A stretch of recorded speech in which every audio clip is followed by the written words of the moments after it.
में आप जानेंगे पेन, सफरिंग और सर्वाइवल के बारे में। तो इलॉन मस्क पेपाल बनाकर पहले ही बहुत मशहूर हो चुके थे। प्रेस उनके बारे में छापना पसंद करती थी। लोग इस अजीब से नाम वाले मल्टी मिलेनियर के बारे में और जानना चाहते थे। सब इस बारे में जानते थे कि मस्क ने इलेक्ट्रिक कार और स्पेसशिप पर बहुत सारा पैसा लगाया हुआ है। मशहूर सेलिब्रिटीज और अमीर बिजनेसमैन के साथ मस्क का उठना बैठना था। तो कुल मिलाकर के वो किसी शोमैन से कम नहीं थे, मगर असलियत में वे परेशानी से गुजर रहे थे। उनकी परेशानी का सबब थी टेस्ला और स्पेस एक्स की फाइनेंशियल हालत। जी हाँ, इलेक्ट्रिक कार प्रोटोटाइप और रॉकेट लॉन्च अटेम्प्ट्स पर उनका बेहिसाब पैसा खर्च हो रहा था और प्रेस भी उनके फेल प्रोडक्ट्स के लिए उनकी जमकर खिंचाई कर रही थी। और इस सबसे बढ़कर परेशानी थी उनकी निजी जिंदगी की मुश्किलें। उनकी पत्नी जस्टिन के साथ उनका रिश्ता लगभग टूटने की कगार पर था। टेस्ला को अपने प्रोटोटाइप रोडस्टर को रिक्रिएट करने की जरूरत थी। स्पेस एक्स भी फॉल्कन 1 की लॉन्च की तैयारी में था। तो दोनों प्रोजेक्ट्स में मस्क को समय और पैसा दोनों लगाना पड़ रहा था। वे ज्यादातर अब अपने काम में ही बिजी रहते थे और हफ्ते के 7 दिन ऑफिस पे रहते थे। घर से उनका नाता लगभग टूट ही गया था। जस्टिन को लगने लगा कि वो मस्क की सिर्फ ट्रॉफी वाइफ बनकर रह गई है, ना कि लाइफ पार्टनर। तो जून 2008 में इलॉन मस्क ने जस्टिन से तलाक लेने के लिए केस फाइल कर दिया। जस्टिन ने अपना दुख खुले आम ब्लॉग में व्यक्त किया। वे अपने ब्लॉग में मस्क और तलाक की प्रोसीडिंग के बारे में अक्सर लिखा करती थी। बिल ली, जो कि मस्क के दोस्त और एक इन्वेस्टर थे, वो इलॉन मस्क की दिमागी हालत को लेकर के बड़े फिक्रमंद थे। उन्होंने मस्क को अपने साथ लंदन में छुट्टियां बिताने के लिए इनवाइट किया। लंदन के स्ट्रिप में मस्क की मुलाकात तालुला रिले से हुई, जो कि बाद में उनकी दूसरी पत्नी बनी।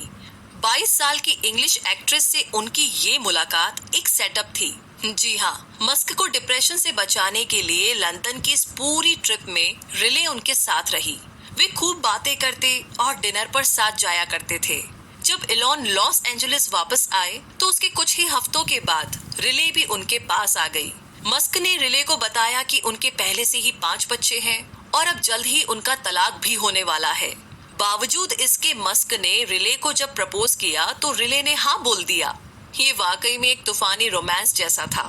मस्क को अपनी कंपनीज चलाने में जितनी भी दिक्कतें आ रही थी, रिले उन सब परेशानियों की गवाह थी। वो कहती थी इलॉन के बारे में कि वो खुद किसी मौत की तरह दिखता है। मैं यही सोचती हूँ कि ये इंसान कहीं किसी दिन हार्ट अटैक से ना मर जाए, क्योंकि स्पेस एक्स ने कई नाकामयाब रॉकेट लॉन्च पर अब तक मिलियंस गंवाए थे। वहीं टेस्ला ने भी प्रोटोटाइप पर बहुत खर्चा किया था। दोनों ही कंपनियां कंगाल होने वाली थी। इलॉन मस्क को अपनी कीमती मैकलारेन F1 बेचनी पड़ी, जिस पर उन्हें बहुत नाज था। साल 2008 के आखिर में उन्होंने अपने इन्वेस्टर दोस्तों से स्पेस एक्स और टेस्ला को फंड करने की गुजारिश की। उनकी कंपनी के कुछ एम्प्लॉइज ने इस मुश्किल वक्त में उनका साथ देने के लिए पैसे की पेशकश भी की। इतना ही नहीं, इलॉन मस्क को हर हफ्ते सैलरी देने के लिए पाई पाई जोड़नी पड़ रही थी। तभी इस दौरान नासा कोई कॉन्ट्रैक्टर ढूंढ रहा था जो उसे इंटरनेशनल स्पेस स्टेशन की रीसप्लाई कर सके। मस्क ने इस कॉन्ट्रैक्ट के लिए एड़ी चोटी का जोर लगा दिया ताकि ये स्पेस एक्स को मिल जाए। जहां तक टेस्ला की बात थी, उन्होंने और फंडिंग के लिए इन्वेस्टर से बात की। उन्होंने अपना बचा कुचा पैसा भी इसके लिए लगा दिया। और तो और सोलर सिटी के अपने कुछ स्टॉक्स भी बेच डाले।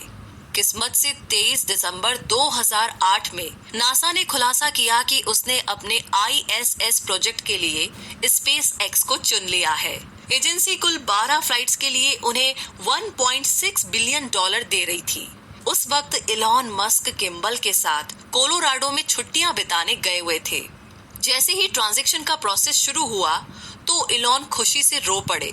इलॉन मस्क खाली हाथ अमेरिका में आए थे। उन्होंने अपना एक बच्चा खोया था और उनका तलाक लोगों के लिए मनोरंजन का साधन बना था।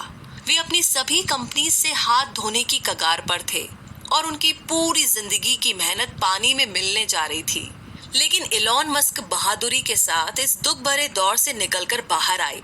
जैसा कि उनके एक दोस्त का कहना था कि जो उसके साथ 2008 में हुआ, कोई और होता तो शायद झेल नहीं पाता। मगर इलॉन मस्क ने ना सिर्फ इसे सहा, बल्कि वे मेहनत करते रहे और अपने इरादों पर डटे रहे। और अब आगे चलते हैं चैप्टर नंबर 9 की तरफ, जहां पर अपनी